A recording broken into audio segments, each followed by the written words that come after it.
여러분 안녕하십니까? JTB 뉴스입니다. 오늘 첫 소식, 전주역앞 첫 마중길의 문제점을 살펴보는 연속 보도로 시작합니다. 마중길 조성과 활성화에 무려 70억 원을 들였지만 교통체증이 잦고 주차난이 계속돼 시민들의 불만이 잇따르고 있습니다. 나금동 기자입니다. 주말에 찾은 전주역 앞 천마중길. 차량들이 꼬리에 꼬리를 물고 길게 늘어섰습니다. 교통신호가 많아진 데다 신호주기가 짧아져 교통체증을 호소하는 택시기사가 많습니다. 정체가 많이 되죠. 예전에는 논수석으로 한번 빠졌는데 지금은 신호를 두세 번 받아야 돼요. 구불구불해진 길은 운전자들의 짜증을 유발합니다. 길이 헷갈려요. 이렇게 좌회전, 우회전 할 때 이렇게 미리미리 가 있어야 되고 좌회전 신호가 돼야 앞에 차가 빠져서 유턴할 수 있고 약간 그런 식으로 조금 여기 지나갈 때 오래 걸리는 점? 도로 중앙, 버스 전용 차로로 진입한 버스는 승객을 태운 뒤 다시 일반 차로로 빠져나오기 때문에 이런 구간마다 사고 위험이 높습니다. 저희 2차선 버스하고 저희 맞대 있는 거 있죠? 그것도 위험하잖아요. 출퇴근 시간대도 많이 밀리고. 주차난도 골칫거리입니다. 마중길 주변에 공영 주차장이 두 곳 있지만 인근 주민들의 차량을 수용하기도 부족해 불법 주차가 잇따르고 있습니다. 주차를 못해서 계속 헤매고 있는데 그게 좀 안 좋은 것 같아요. 그래서 애기를 데리고 유리주차장 가서도 주차라고 걸어오는 것도 그렇고. 문제는 오는 8월 이후 주차장 부지에서 보건소와 임대주택 신축공사가 시작되면 주차 공간은 더 줄어들게 됩니다. 전주시가 무료 주차장 한 곳을 만들 계획이지만 기존 차량의 절반인 60대밖에 수용할 수 없습니다. 더구나 전주역 인근인 호성동, 우화동 등에 7,800세대 규모의 아파트가 들어서면 교통 혼잡이 더 심해질 게 뻔합니다. 이면도로 없이 계속 지금 여기 아파트도 재개발됐고 여기 아파트 들어오게 되면은 아마 출퇴근 시간에는 여기가 엄청 밀릴 겁니다. 마중길 사업에 70억 원을 쏟아부었지만 이곳을 오가는 보행자가 많지 않고 교통체증과 주차난까지 심각해지면서 예산만 낭비하는 전시 행정이 되진 않을까 우려됩니다. JTB 뉴스 나금동입니다. 외국인 투자 촉진법은 말 그대로 외국 자본을 유치하기 위해 외국 기업을 지원하는 내용을 담고 있습니다. 그런데 이 법이 지난주에 전주시가 종합경기장 개발 계획을 발표할 때 등장했습니다. 롯데쇼핑 측의 이 법률을 적용해서 종합경기장 부지를 50년 이상 장기 임대하겠다는 건데 편법이자 특혜라는 비판이 제기됐습니다. 송창용 기자입니다. 지난 17일 전주시는 수정된 종합경기장 개발 계획을 발표했습니다. 전주시가 롯데쇼핑 측에 종합경기장 부지 일부를 임대해주고 롯데 측에서 전주시에 컨벤션과 호텔을 기부 체납한다는 내용이었습니다. 이 과정에서 전주시와 롯데가 적용하기로 한 규정은 외국인 투자 촉진법입니다. 롯데쇼핑 주도로 외국 기업이 참여하는 별도 법인을 설립해 이 법인이 부지를 임대하는 방식입니다. 전주시는 이를 통해 종합경기장 부지의 소유권을 지켰다고 자평했습니다. 마침내 종합경기장 일대 토지 소유권을 넘기지 않고 판매시설 부지에 한해 장기 임대 방식으로. 하지만 전주시의회는 편법이자 특혜라고 비판했습니다. 외국인 투자 촉진법은 말 그대로 외자 유치를 목적으로 한 법률이지만 부지를 헐값에 확보해 이윤을 극대화하려는 롯데의 장단에 맞춰 전주시가 편법적으로 활용했다는 겁니다. 외국인 투자 촉진법이라는 편법적 수단을 통하여 이윤 창출을 도모해왔던 롯데 재벌에 호응하여 전주 시민의 공간인 전주의 노른자의 땅을 내어주겠다는 전주시의 발상은 참으로 어처구니가 없습니다. 전주시의회는 전주시가 그동안 수차례 공언한 대로 종합경기장을 시민의 공간으로 만들기를 원한다면 밀실 행정에서 벗어나 다시 공론화 과정을 밟으면 된다고 충고했습니다. JTB 뉴스 송창용입니다. 최근 일선 학교에서 법정 감염병이 크게 유행하고 있습니다. 잇따라 터지고 있는 식중독 사고는 노로바이러스가 원인으로 밝혀졌고 독감은 역대 최대 규모 환자가 발생하고 있습니다. 조창현 기자입니다. 지난 19일 익산의 한 초등학교에서 식중독 의심 환자가 발생했습니다. 급식을 먹은 학생 가운데 18명이 구토와 복통, 설사 증상을 보였습니다. 급식은 잠정 중단됐으며 보건당국은 긴급 역학조사에 들어갔습니다. 학교 측은 식중독과 감염병 두 가지 가능성을 모두 열어두고 대응하고 있습니다. 현재 환자 수가 16명인데 이 16명이 모두 결석이고요. 조금이라도 불편하거나 지금 복통이 있는 경우에는 결석을 권하고 있기 때문에 지난달 전주와 정읍의 초등학교에서도 비슷한 환자가 잇따라 발생했습니다.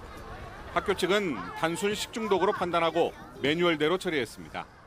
하지만 역학조사 결과는 법정 감염병인 노로바이러스로 밝혀졌습니다. 감염병은 발생 직후 마스크 착용, 일시적 격리 조치 등이 취해져야 하지만 결과가 나올 때까지 교육당국은 제대로 대응하지 못했습니다. 또 다른 사군 법정 감염병인 독감은 역대 최대 규모로 확산되고 있습니다. 신학기 시작 이후 지난주까지 학생 독감 환자 수는 5,200명을 넘었습니다. 지난해 같은 기간 600여 명과 비교해 8배 이상 늘었습니다. 지난 겨울 발령된 인플루엔자 유행주의보도 지금까지 이어지고 있습니다. 전주 같은 경우에 아침하고 낮 기온 차이가 굉장히 좀 있었거든요. 이럴 때 좀 많이 있더라고요. 오늘도 기온이 상당히 올라갔잖아요. 그러면은 아마 좀 내려갈 것 같아요. 감염성 질환자의 대부분은 면역력이 약한 유치원과 초등학생이어서 교육당국은 개인 위생에 특별히 신경 써줄 것을 일선학교에 지시했습니다. JTB 뉴스 조창현입니다. 진안군 의료원이 최근에 직원들의 월급을 제때 주지 못한 것으로 밝혀졌습니다. 의료원은 운영할수록 적자가 나기 때문에 일단 진안군에서 돈을 당겨받아서 급한 불은 껐지만 아직 모든 문제가 깔끔히 해결된 건 아닙니다. 오정현 기자입니다. 진안군 의료원 직원들이 곤란을 겪은 건 한 달 전.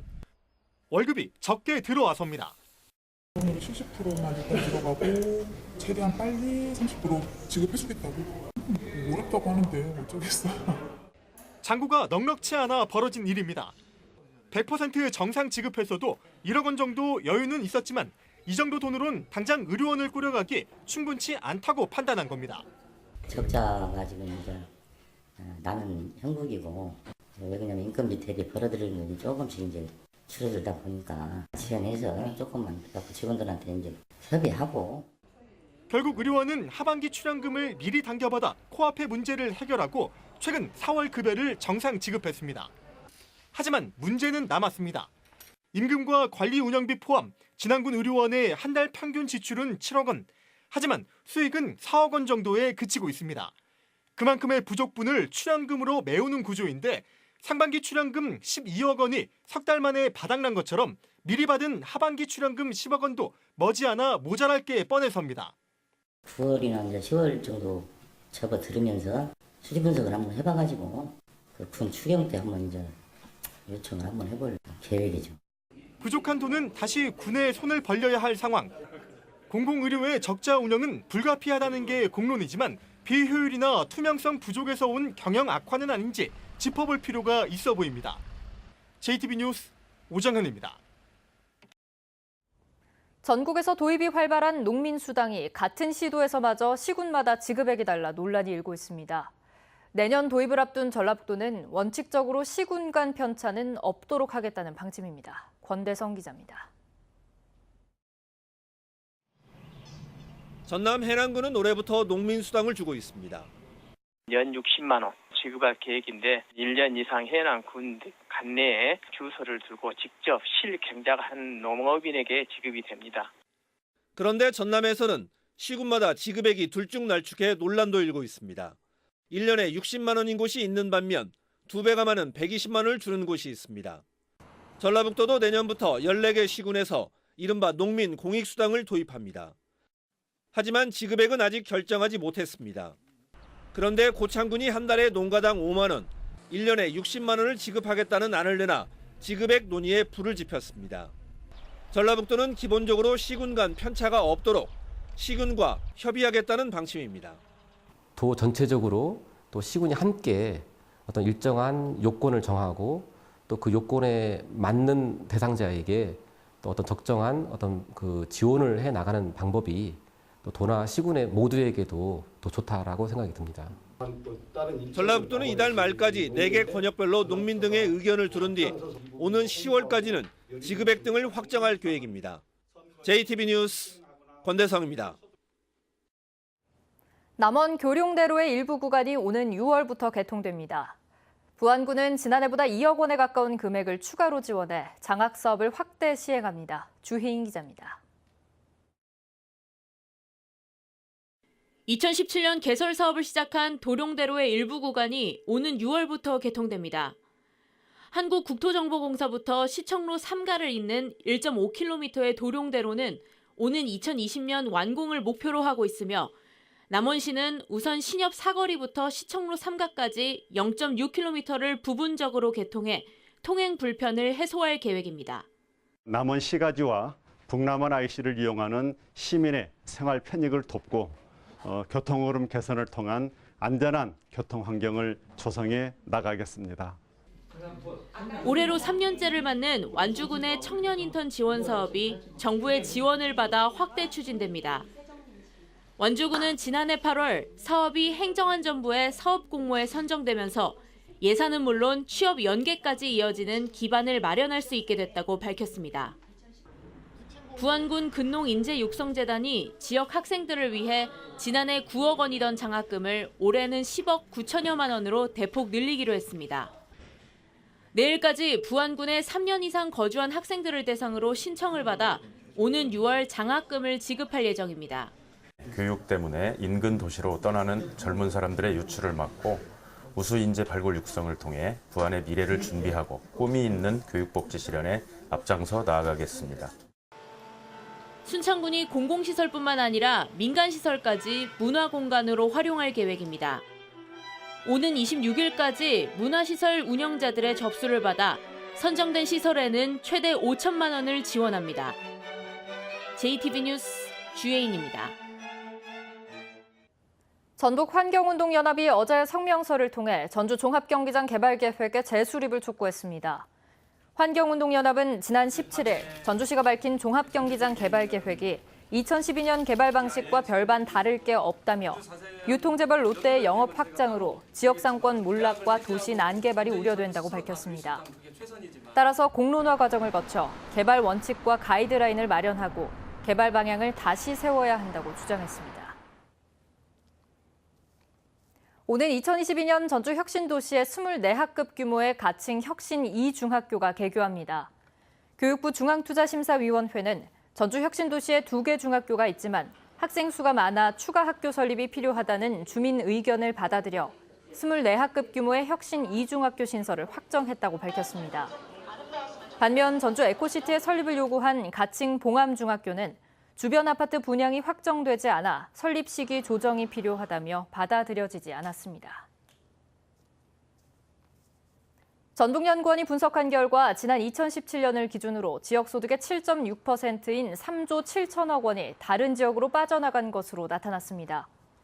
소득 역외 유출의 주된 원인으로는 분공장과 지사, 영업소 중심의 산업구조가 지목됐습니다.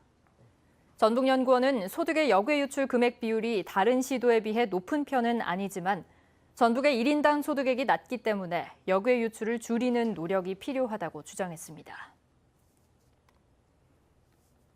고령 중증장애인의 돌봄 실태에 대한 전수조사가 실시됩니다.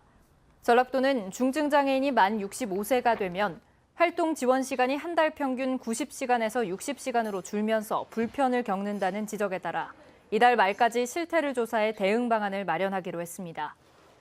전북의 65세 이상 중증장애인은 167명입니다. 남원경찰서는 내연녀를 성폭행에 살해한 혐의로 56살 김모 씨를 구속 기소 의견으로 검찰에 송치했습니다. 김 씨는 지난 12일 밤 11시쯤 남원시 도통동에 있는 자신의 사무실에서 내연녀 42살 정모 씨가 헤어지자고 하자 성폭행에 살해한 혐의를 받고 있습니다. 경찰은 김 씨가 혐의를 강력히 부인하고 있지만 부검 결과 정 씨가 과다출혈로 숨진 것으로 보인다고 밝혔습니다. 오늘은 낮부터 남부 지역을 중심으로 비가 내리겠습니다. 비는 내일 오후 늦게까지 이어지겠고 예상 강수량은 10에서 40mm입니다. 비와 함께 오후부터 내일 오전까지는 바람도 다소 강하게 불어 시설물 관리와 안전사고에 주의가 필요합니다. 낮 최고 기온은 20도에서 24도로 어제보다 5도가량 낮겠습니다. 비는 모레 오후부터 다시 시작돼 금요일 오전까지 한 차례 더 내리겠습니다.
JTB 뉴스를 마칩니다. 여러분 고맙습니다.